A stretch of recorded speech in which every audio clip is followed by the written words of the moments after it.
Hello, welcome to my mini vlog. So ಮೊದಲನೇದಾಗಿ ಎಲ್ಲರಿಗೂ ಕೂಡ ತುಳಸಿ ಹಬ್ಬದ ಹಾರ್ದಿಕ ಶುಭಾಶಯಗಳು.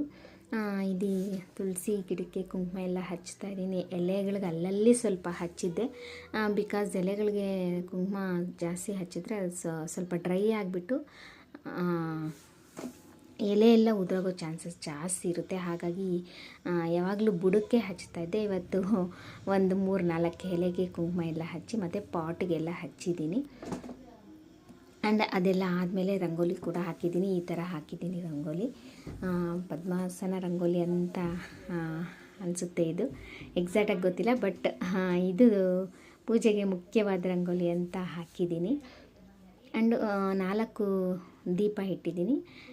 ಮುಂದೆ 1-2 ದೀಪ ಇಟ್ಟಿದ್ದೀನಿ. ಇನ್ನೊಂದು ಏನಪ್ಪ ಅಂದರೆ ನೆಲ್ಲಿಕಾಯಿ ದೀಪ ಹಚ್ತಾರಲ್ಲ, ಸೊ ಹಾಗಾಗಿ ಅದನ್ನು 2 ಹಚ್ಚಿಬಿಟ್ಟು ಪೂಜೆ ಮಾಡಿ ಈ ಥರ ಲೈಟಿಂಗ್ಸ್ ಎಲ್ಲ ಕೊಟ್ಟಿರೋದಕ್ಕೆ ತುಂಬ ಎಷ್ಟು ಕಳೆಯಾಗಿ ಕಾಣಿಸ್ತಿತ್ತು. ದೇವರು ಅಂದರೆ ತುಳಸಿ ಎಷ್ಟು ಚೆನ್ನಾಗಿ ಕಾಣಿಸ್ತಿತ್ತು, ನೀವೇ ನೋಡ್ತಾ ಇರ್ಬೋದು. ನನಗಂತೂ ಒಂಥರ ಮನಸ್ಸು ಸಮಾಧಾನನೇ ಆಯಿತು ಅಂತಲೇ ಹೇಳ್ಬೋದು. ತುಂಬ ಚೆನ್ನಾಗಿ ತುಳಸಿ ಕಾಣಿಸ್ತಿತ್ತು. ಆ್ಯಂಡ್ ಅಷ್ಟೇ ಚೆನ್ನಾಗಿ ಗ್ರೋ ಕೂಡ ಆಗಿತ್ತು ತುಳಸಿ. ತುಂಬಾ ಒಂದು ಕಳೆ ಅನ್ನಿಸ್ತು. So thanks for watching.